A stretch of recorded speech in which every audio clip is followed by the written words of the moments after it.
Before we get into it, here's what's going on. A man is in court, trying to reconnect with a family that no longer wants contact. But this isn't just about a broken relationship. There are serious legal concerns, protective orders, accusations of unlawful actions, and trust that's been completely broken. This situation isn't just emotional, it's a legal case with real, lasting consequences. The letter that the defendant wrote to the court. Yes. I didn't know if you had a chance to read it. Yes, I have. Thank you. Thank you. Hello, Judge Boyd. Hello. How are you today, ma'am? Oh, I'm doing great. It's a beautiful Friday. Well, it's not Friday, it's Monday. Monday. Yes, But ma'am. you know, the reason why I say it's a beautiful Friday, because when you're off on Friday, Friday becomes a Monday and a Monday. All right. According to you entered a plea to kidnapping of no contest on March 20th, 2023. According to the plea, punishment is to be assessed at 10 years in the prison. The state opposes your application. They're taking several cases into consideration. There's an affirmative finding of family violence. Have parties had a chance to review the PSI report? State? Yes, Your Honor. Defense? Yes, Your Honor. Any objections? State? No objection. Defense? No, Your Honor. State? Any witnesses? I can have one more, Your Honor. Defense? Any witnesses? Other than the defendant, no. All right. Would you like to, are there witnesses? Let's pause for a second, because this is a major development. The court has officially confirmed that family violence took place. That's not just a small detail, it has a big impact.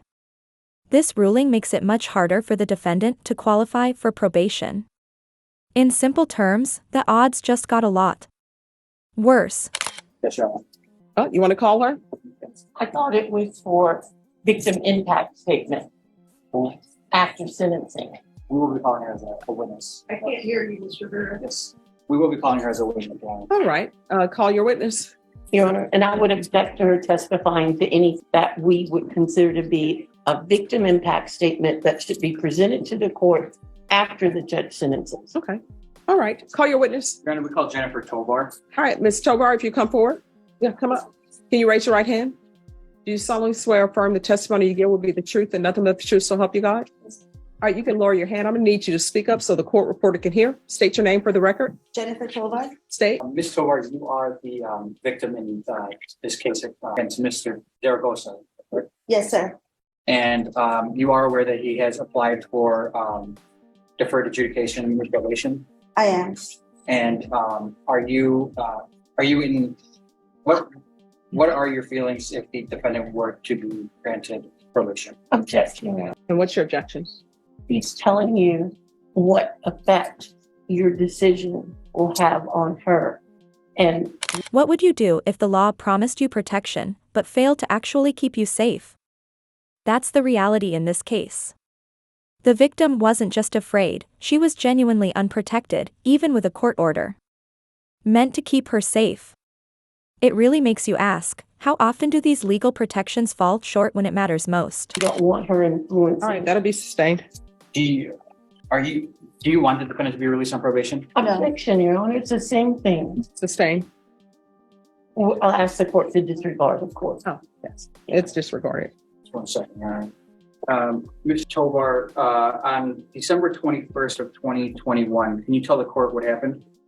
So I visited Ray to pick up Christmas money because me and the kids were living in Atascosa County due to a CPS case that we had for domestic violence. Your Honor, I object because it's repetitive. Everything about that offense is in the police report, which was presented to the court as part of our plea package. All right. So just so all parties are aware, I've read the stipulations in its entirety. I always reread those before sentencing, and I read them once I make a decision on whether there's sufficient evidence to find somebody guilty. And I've also thoroughly read the TAP evaluation. So you can ask your next question. Yes. Ms. Tovar, have you had any contact with the defendant since these allegations?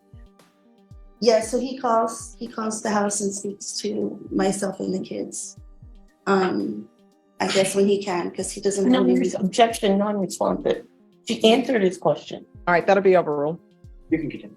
Oh, so he has to use, I guess, a pre-collect call that he has because he doesn't have any money on the account to call us. Okay. So, and I don't fund it anymore. I just did for a little while around Christmas time, but no, only when he gets a collect call, he can call. And Ms. Tovar, you currently have a protective order against the defendant? I do. And do you feel that is sufficient to keep you safe? No. And why is that? It Objection, didn't Your in the Honor. first What place. is your objection? She's commenting on what your decision will ultimately do to affect.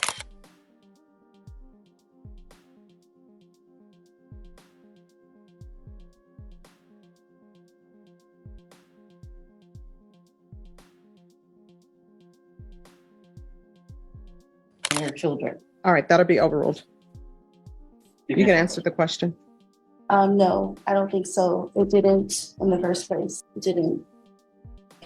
Ray was still coming around and still calling. And while these cases were pending, you did have a no contact order against Right. the defendant, correct? Right. But I was told that to let him talk to the kids. So even though we had a no contact order, that's why why I was taking calls so that he could talk to the kids. I didn't want anybody to say that I wasn't allowing it.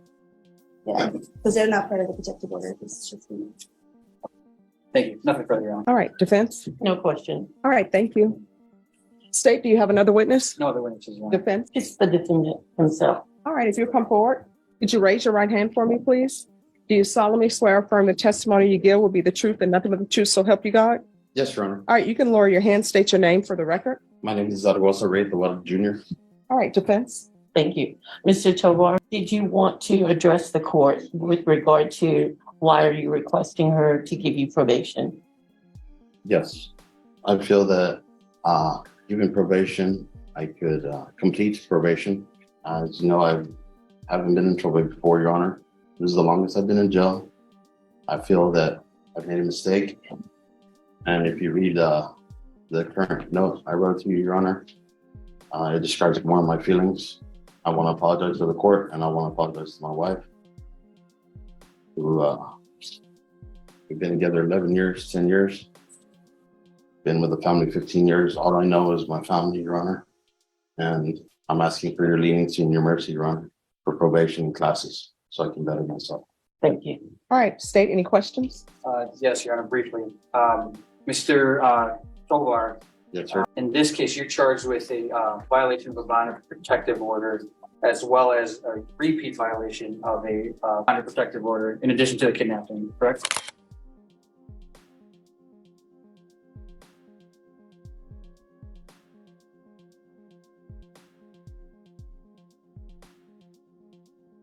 I am.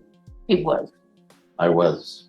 And given that there was a no contact order protecting Ms. Tovar from you, you violated those no contact orders. That is wrong. She came to my home and moved in with me because she had no place to live. I wasn't going to leave my wife and my kids out on the street. So I did not violate it. She came to me, and that's how I violated her. But you were made aware that any contact with Ms. Tovar would be a violation of those bond conditions, is that correct? I was aware, but I was not going to leave my kids and my wife out on the street, sir. In this kidnapping case, you did tie up Ms. Tovar with duct tape, is that correct? No, that is incorrect. And you said you've never been in trouble before, but you did have a case out of Atascosa County, Texas, for a violation of bond or protective order in that county as well, is that correct? That was for phone calls for talking to my children, which I had the right to do. And if you check the records, it says for electronic communication, I was allowed to talk to my kids. And you did abscond during that case on February 9th of 2023, is that correct?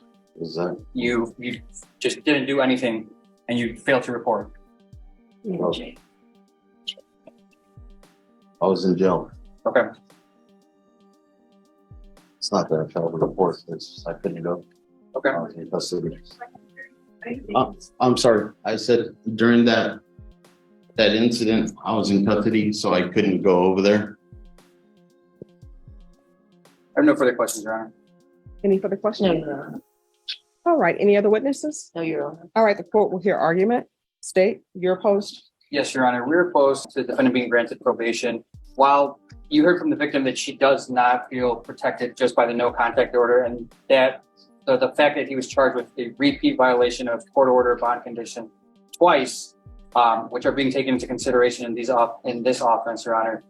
shows that the defendant, whatever the allegations were, completely disregarded the court's order, and telling him that he's not supposed to have any contact with the complainant. But what about his saying that she came to live with him?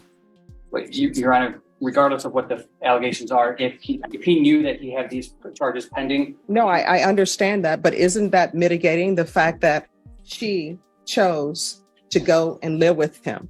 Now, I understand financially there are issues, but a no contact order, of course, it's a document, it's on paper, and the defendant knows they're not to have contact with them. But what about his saying that he had a choice? Either his children were going to be on the street with her, or either she was going to come and live with him. But it doesn't appear in that situation, if it's truthful, he didn't go and have her come live with him. She decided to go live with him.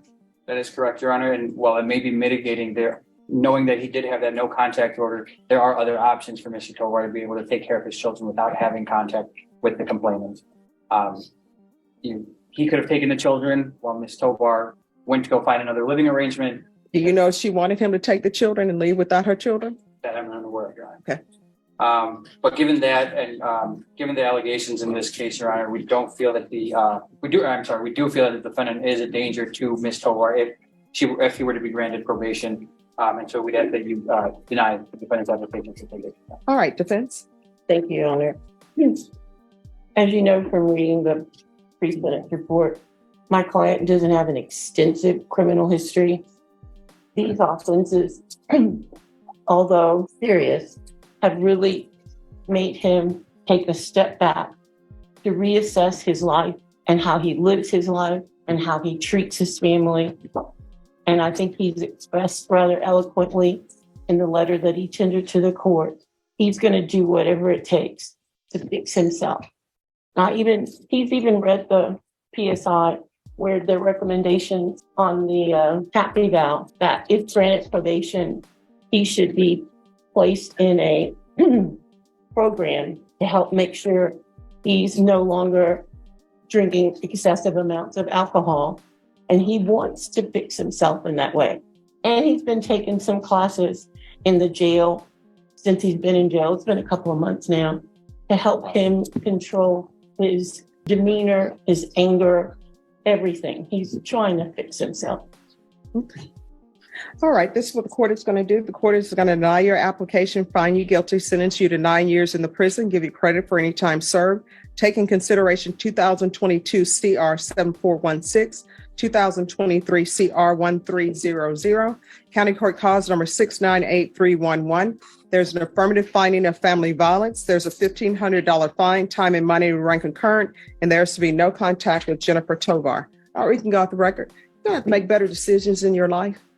Yes, Your Honor. This was just a mistake, Your Honor. I wish. Well, no, it was a choice, and it was a bad choice.